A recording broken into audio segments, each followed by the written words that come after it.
Olá, amados irmãos, graça e paz da parte do Senhor. Continuamos a nossa meditação no livro de Colossenses, essa carta tão especial, escrita pelo apóstolo Paulo à igreja em Colossos. Hoje nós vamos continuar meditando no capítulo 1, nos versos de 18 até o verso 23. Nós faremos a leitura dos versículos à medida que formos compartilhando. Nesse primeiro capítulo da carta, o apóstolo Paulo apresenta 4 relações básicas de Jesus. Primeiro ele fala na relação do Senhor Jesus com a divindade. Depois ele fala na relação de Cristo com a criação e fala com a relação de Cristo também com a salvação. Esses 3 pontos nós já vimos nas mensagens anteriores. Hoje nós veremos a relação de Cristo com a igreja e com a redenção. O texto diz que ele é o cabeça da igreja, o dono da igreja, o Senhor da igreja. Aquele que sustenta, que dirige, que protege. Ele faz tudo isso por sua igreja. Lembrando aos amados que quando nos referimos à igreja, estamos nos referindo aos crentes, aos santos, aos separados por Cristo e unidos em seu corpo. Então, nós estaremos sempre falando em igreja. E o texto em 1 Colossenses 1, 18, verso 19, ele fala exatamente sobre isso. E o texto diz assim: ele é a cabeça do corpo da igreja, é o princípio e o primogênito dentre os mortos, para quem tudo tenha preeminência, porque foi do agrado do Pai que toda a plenitude nele habitasse. Cristo é o cabeça da igreja, ou a cabeça da igreja. Nós vamos ver alguns pontos importantes nesses versículos, ou nesses 2 versículos. Primeiro que nós precisamos destacar que, assim como um corpo não tem vida sem a cabeça, a igreja não existe sem Deus. A igreja não existe sem Cristo. Se Cristo não for a cabeça da igreja, essa igreja está morta. Uma pessoa sem Cristo está morta em seus pecados. Efésios 2, verso 1 diz: e vos vivificou, estando vós mortos em ofensas e pecados. Jesus é o fundamento, Jesus é o dono, é o edificador. Jesus é o protetor da igreja. Mateus 16, verso 18. Nenhum cristão na terra é cabeça da igreja. Vários líderes religiosos podem ter fundado congregações ou denominações, mas somente Cristo é o fundador da igreja. A palavra cabeça significa também fonte, origem. A igreja tem sua origem em Cristo. A igreja só tem vida em Cristo. Estávamos mortos e Ele nos deu vida. Cristo é a fonte de poder, Cristo é a alegria, Cristo é a vida da igreja. Assim como um corpo, como já dizemos, não existe sem cabeça, não tem vida sem cabeça, a igreja sem Cristo também não tem vida. Fomos escolhidos em Cristo, fomos redimidos por Cristo, estamos escondidos com Cristo, seguros na mão ou nas mãos de Cristo. Nós estamos assentados com Ele nas regiões celestes. Morremos com Ele, ressuscitaremos ou ressuscitamos com Ele, e com Ele nós viveremos eternamente. A palavra cabeça também significa aquele que governa, que controla, que dirige. Ou seja, só Cristo tem autoridade e poder para controlar e para comandar a igreja. O corpo age, mas é a cabeça quem comanda o corpo. É a cabeça que planeja para o corpo, que dirige, que guia, que inspira, que controla todo o corpo. Todos os movimentos, todas as ações do corpo procedem da cabeça. Se o corpo não segue a orientação que vem da cabeça, é óbvio que esse corpo vai entrar em colapso e está agindo para a sua própria destruição. A igreja, ela deve e precisa estar sujeita a Cristo. A glória da igreja é ser submissa a Cristo. Quanto mais sujeita a igreja estiver a Cristo, mais livre, mais saudável a igreja é. O verso 18 continua dizendo que ele é o princípio, ou seja, ele é a fonte da igreja. A palavra traduzida aqui por princípio significa poder criador. Refere-se a essa prioridade temporal, ao poder originador, revelando que Cristo, ele é a fonte da igreja. A igreja tem sua origem em Cristo. Ele é o poder criador. A igreja, ou cada pessoa salva, é ideia da mente de Cristo, do plano do seu coração. É o desejo da sua vontade. Cada salvo é o resultado da sua obra, do seu penoso trabalho. Cada salvo é resultado do seu amor, o objeto do seu cuidado. Paulo segue dizendo, ele é a cabeça do corpo da igreja e o princípio e o primogênito dentre os mortos. Escreve o apóstolo Paulo. Nós observamos aí que a ressurreição de Cristo é a razão de existir da igreja. Se Cristo não estivesse ou não tivesse ressuscitado, não haveria, obviamente, igreja. A nossa esperança seria completamente vã. Alguém disse, e eu concordo plenamente, o sepulcro vazio é o berço onde nasce a igreja. Nós podemos afirmar que sem a ressurreição de Cristo não haveria redenção dos pecadores. A ressurreição de Cristo, ela prova que existe uma vida disponível para nós, para aqueles que creem, para aqueles que esperam em Cristo. A ressurreição de Cristo é também o poder pelo qual nós vivemos, ou a igreja vive. Cristo é o primogênito dentre os mortos. Ele não apenas ressuscitou, como aconteceu a outras pessoas, ele ressuscitou para nunca mais morrer. Ele destruiu a morte, ele matou a morte, ele triunfou sobre a morte. A morte agora não tem mais a última palavra. Ele não pode mais, ou ela não pode mais amedrontar aqueles que receberam Cristo. Jesus abriu o caminho como o primeiro filho de muitos que conduzirão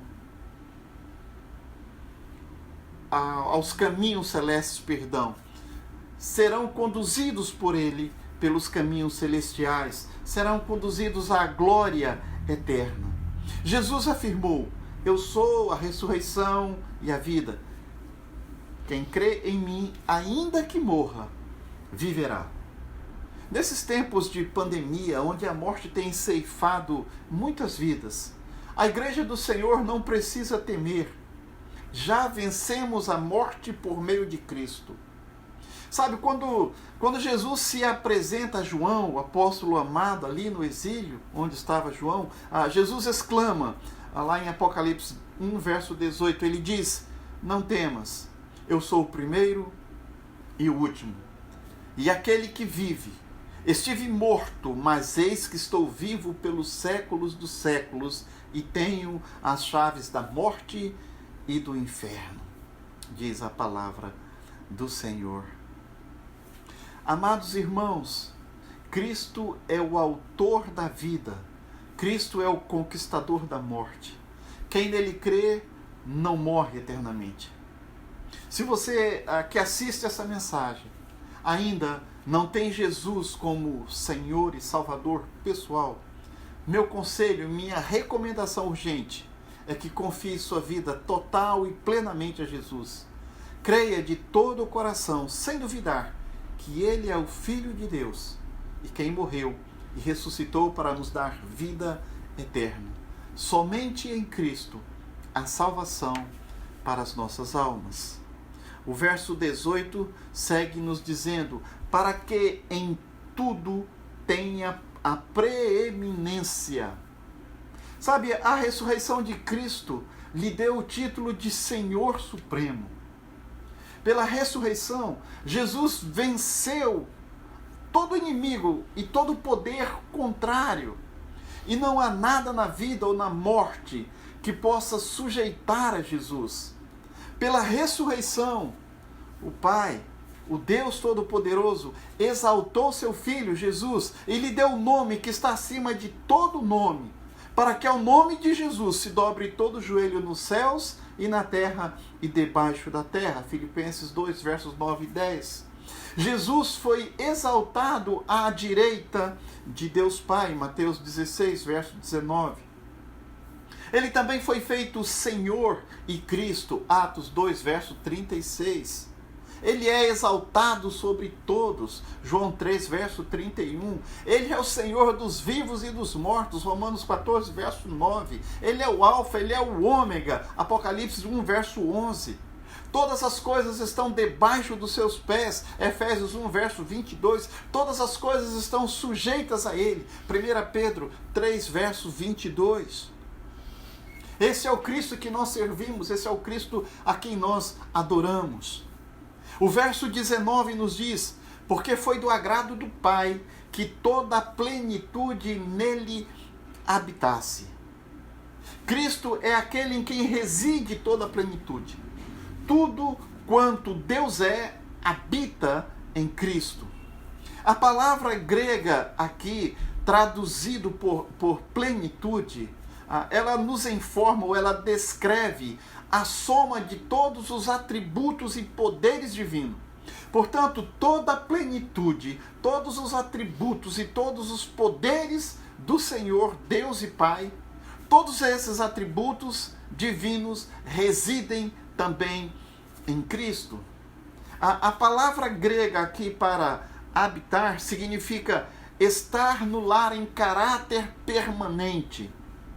Dessa forma, nós entendemos que não foi alguma coisa acrescentada a Cristo. A plenitude não foi algo que foi acrescentado a Cristo, mas a plenitude sempre foi parte do seu ser. João registra, João 1, verso 16, porque todos nós temos recebido da sua plenitude graça sobre graça. O apóstolo Paulo afirma, porquanto nele, em Cristo, habita corporalmente toda a plenitude da divindade. Capítulo 2, verso 9 de Colossenses. Aqui está um dos mais sublimes mistérios da revelação divina, a pessoa de Cristo. Ele é perfeitamente Deus e é perfeitamente homem. Ele é eternamente gerado do Pai.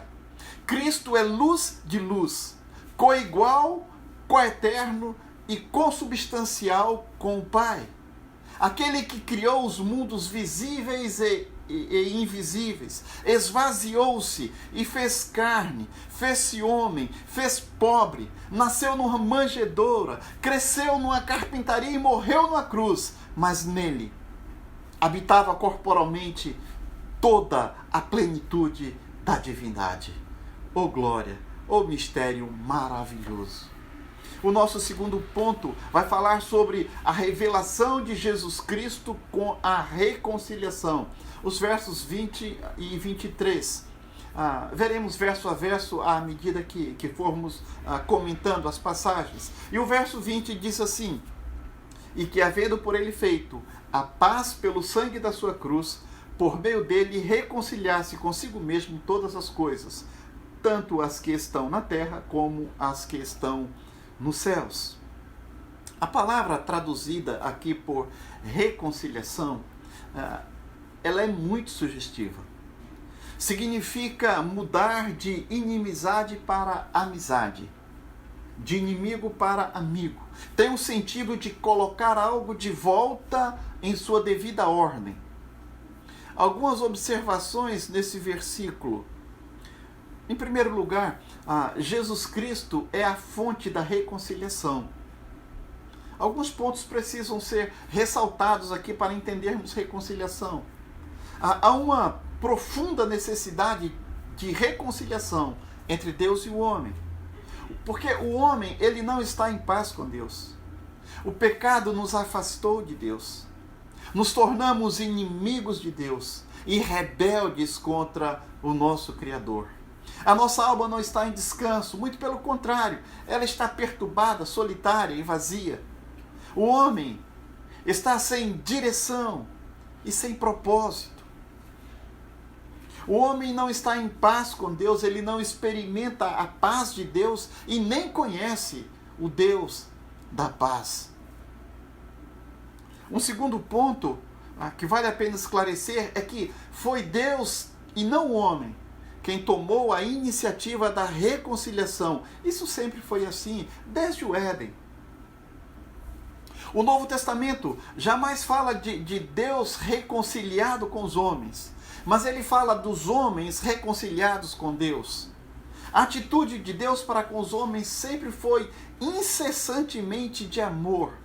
Deus ele sempre tomou a iniciativa de buscar ao homem perdido. O apóstolo Paulo nos diz em 2 Coríntios 5,18: ora, tudo provém de Deus que nos reconciliou consigo mesmo por meio de Cristo. E sabe, amados irmãos, não foi o sacrifício de Cristo que mudou o coração de Deus. Antes, o sacrifício, a cruz, foi o resultado do amor de Deus. Na cruz, Deus demonstrou o seu repúdio ao pecado e o seu amor a nós, pecadores. O amor de Deus é eterno, imutável, incondicional, sacrificial. Sendo nós filhos da ira, ele nos amou com amor eterno. Sendo nós pecadores rebeldes, ele nos deu o seu próprio Filho. O terceiro ponto é que o sangue de Cristo é a fonte dessa reconciliação. Não fomos reconciliados com Deus por meio da vida de Cristo. Não fomos reconciliados por Deus por meio dos ensinos de Cristo e nem mesmo dos seus milagres. Nós fomos reconciliados com Deus mediante a morte substitutiva de Cristo e o derramamento do seu sangue remidor. A fonte da qual origina a reconciliação é a cruz de Cristo. Na cruz, Deus puniu os nossos pecados em seu Filho, 2 Coríntios 5, verso 21. A cruz, ela sempre ocupou e ocupa um espaço central no Evangelho, 1 Coríntios 1, 21 a 23, Gálatas 1, 19 e 20. A cruz revela tanto a justiça quanto o amor de Deus. Deus é justo porque puniu os nossos pecados, e é amor porque nos deu o seu próprio Filho para morrer em nosso lugar. Na morte de Jesus, Deus nos diz: eu amo vocês desta maneira. Eu amo vocês até o extremo de ver meu filho sofrer e morrer por vocês. Essa é a medida do meu amor por vocês, nos diz o Senhor. Em segundo lugar, a reconciliação realizada por Cristo, ela tem dois alcances. Observe o verso 20.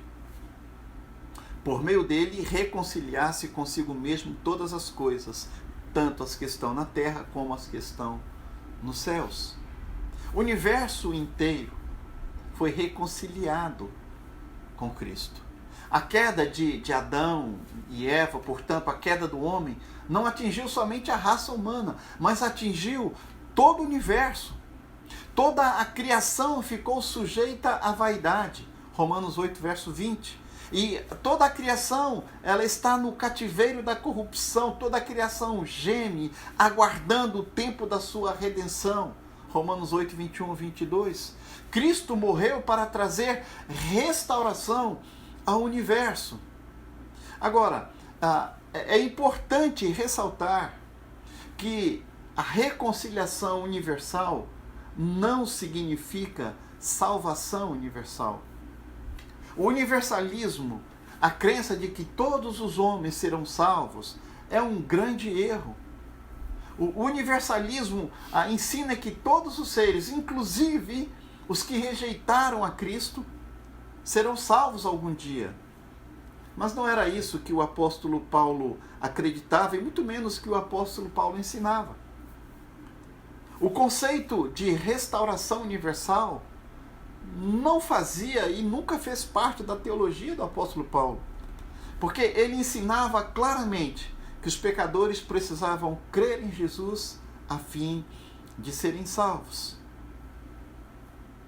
Paulo segue nos dizendo no verso 21, a vós também, que noutro tempo éreis estranhos e inimigos do entendimento pelas vossas obras más, agora contudo vos reconciliou. Sabe, queridos, os colossenses, assim como todos os gentios, eram estranhos e inimigos, ou seja, havia uma alienação em relação a Deus, havia uma hostilidade para com Deus. O homem, ele não apenas está distante de Deus, mas ele é inimigo de Deus.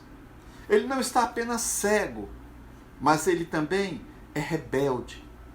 A inimizade, ela é conceitual e moral. Conceitual porque o homem tem um conceito errado de Deus. O entendimento errado produz obras erradas. O pensamento dirige o comportamento. Aquilo que nós pensamos, isso nós fazemos. As obras malignas sugerem uma combinação de idolatria e de imoralidade.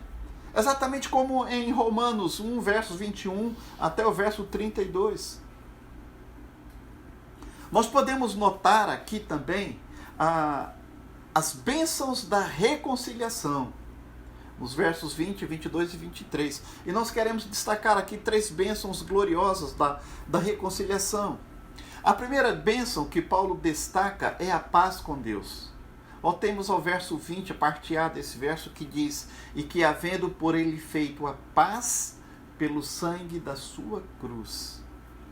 A palavra grega traduzida aqui por paz significa mais do que um fim à hostilidade ao Senhor, mas significa que a nossa relação com Deus, ela foi restaurada.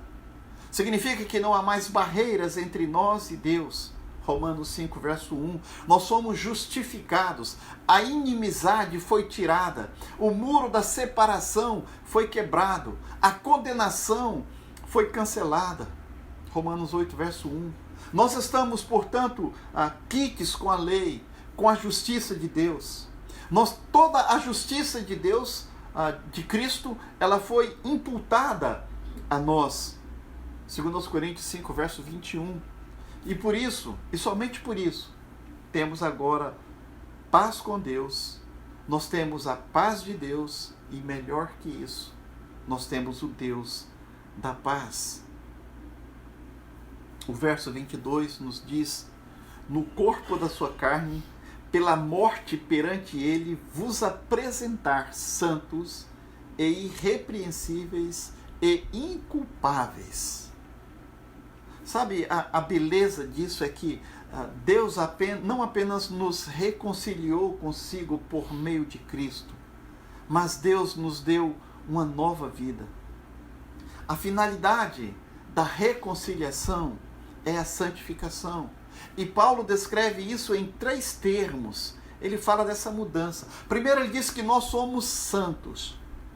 Os pecadores que antes serviam de forma prazerosa a Satanás são agora santos, inteiramente separados, consagrados para servir a Deus. Paulo diz também que somos inculpáveis. A palavra aqui significa sem mancha. Na Septuaginta, a palavra era usada como um termo técnico para designar a ausência de qualquer coisa errada em um sacrifício. Quando eles ofereciam um animal ao Senhor, tinha que ser um animal sem mancha, sem defeito algum. Essa mesma palavra. Essa mesma palavra é usada também por Pedro para comunicar a qualidade de Cristo. Quando Pedro diz lá na sua primeira carta, no verso 19 do capítulo 1, ele diz, o Cordeiro sem defeito. Sabe, amados irmãos, não há em nós qualquer sinal de culpa. Fomos santificados pelo sacrifício de Cristo. Somos irrepreensíveis. A palavra significa sem acusação. Somos livres de qualquer acusação. É uma palavra jurídica, é um termo jurídico, uma palavra legal, indicando que não há acusação jurídica que possa ser levantada contra nós. A reconciliação significa que nenhuma acusação será feita contra o cristão, visto ser o cristão declarado inculpável e inocente aos olhos de Deus. Amados irmãos, não haverá, eu posso dizer assim, não haverá cheiro de escândalo, nem crítica válida que o inimigo possa levantar, possa lançar contra nós cristãos verdadeiros. Os salvos estarão absolutamente imunes ao castigo que os seus pecados merecem. Fomos vacinados. Toda a iniquidade foi lançada sobre o Filho perfeito do Senhor Deus. Isaías 53, verso 6. O verso 23 nos mostra outra grande bênção. E diz assim o verso: se na verdade permanecerdes fundados e firmes na fé, e não vos moverdes da esperança do evangelho que tendes ouvido, o qual foi pregado a toda criatura que há debaixo do céu, e do qual eu, Paulo, estou feito ministro.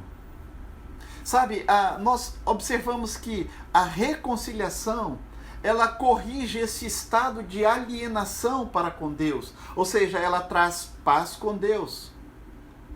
Ela também oferece-nos bênçãos. Nós somos santificados. Garante-nos a glorificação futura. Verso 23, ou seja, a esperança do Evangelho é a esperança da glória. A esperança do Evangelho é a bendita esperança da volta do nosso Senhor. Tito 2, verso 13. Tão certo como o ar que nós respiramos, o Senhor voltará para buscar a sua igreja. Houve um tempo, queridos, em que os gentios de Colossos não tinham esperança. Efésios 2, verso 12. Porque eles viviam sem Deus. Porém, quando foram reconciliados com Deus, receberam a esperança maravilhosa de glória. E sabe, um dia todos os filhos de Deus estarão com Cristo nos céus. João 17, verso 24. Um dia todos nós estaremos ali reunidos na presença do Senhor. Na realidade, nosso futuro é tão certo que, segundo Paulo, nós já fomos glorificados. Romanos 8, verso 30. Nós estamos apenas aguardando a revelação dessa glória quando Jesus voltar. Romanos 8, de 17 a 19. Nós podemos observar também nesse texto as evidências dessa reconciliação. Isso é muito importante. Nós precisamos saber, através dessas evidências, o nosso verdadeiro estado.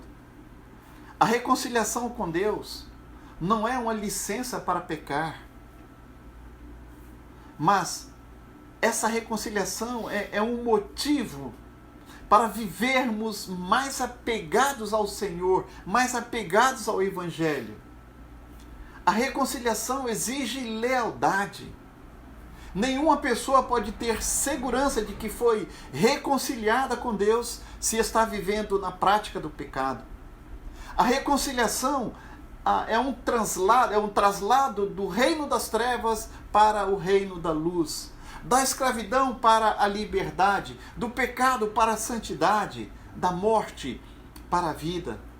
Paulo destaca duas evidências sem as quais não há garantias de reconciliação com Deus. Primeiro, ele fala da firmeza na fé. E ele diz, é óbvio, na fé em Cristo. E primeiro ele diz, se permanecerdes firmados na fé. Ora, o salvo, o cristão verdadeiro, ele não é como um caniço agitado pelo vento. não é como a palha que o vento dispersa. Suas bases estão plantadas no verdadeiro e único fundamento que é Cristo. Ele é como a casa construída sobre a rocha. Eu concordo plenamente com o Warren Wiersbe quando ele diz: ninguém é salvo pelo fato de permanecer na fé, mas o fato de permanecer na fé prova que é salvo. Os salvos são aqueles que perseveram até o fim. Mateus 24, verso 13. Esta perseverança é uma perseverança na comunhão de Cristo. E ela é a única base válida para a segurança da salvação. João 15, versos de 2 a 6. Segundo, ele fala da constância na esperança do Evangelho. Observe como ele é bem claro, ele diz: se não vos moverdes da esperança do Evangelho que tendes ouvido. Ora, os que se afastam da esperança do Evangelho, na verdade, nunca foram reconciliados com Deus. Um cristão vencido pelo erro não vive num círculo de alegria, de certeza, de paz, de vitória, de amor e consagração, mas ao contrário, ele vive uma vida em um círculo de inquietação, de dúvida, de medo, de egoísmo. Sabe, amados irmãos, os evangelhos, eles nos mostram muitas pessoas que viveram esse círculo assim. Muitas pessoas, ele fala, por exemplo, cita o exemplo de Demas. Essas pessoas fazem parte da igreja visível, mas amam o presente século e abandonam as fileiras de Cristo. Outras pessoas são como Judas Iscariotes, ocupam posição de liderança na igreja, porém jamais se converteram e nunca abandonaram a avareza e a cobiça. Aqueles também que parecem ovelhas, mas na verdade são lobos. Sabe, amados irmãos, há joio no meio do trigo, há cabrito no meio das ovelhas. Aqueles que serão lançados nas trevas exteriores porque estão sem as vestes nupciais. Há aqueles que ficarão fora das bodas do Cordeiro porque não tem azeite em suas lâmpadas. Aqueles que profetizaram, expulsaram demônios e até realizaram milagres em nome de Cristo, mas perecerão eternamente porque viveram na iniquidade. Mateus 7, de 21 a 23. O apóstolo Paulo termina esta passagem, esse pequeno texto em estudo, revelando-nos duas grandes verdades. Primeiro, ele fala da universalidade do Evangelho. Ele diz que esse Evangelho será pregado a toda criatura debaixo do céu. Isso significa que o Evangelho está destinado a alcançar todos os povos, raças, línguas e nações. Apocalipse 5, verso 9.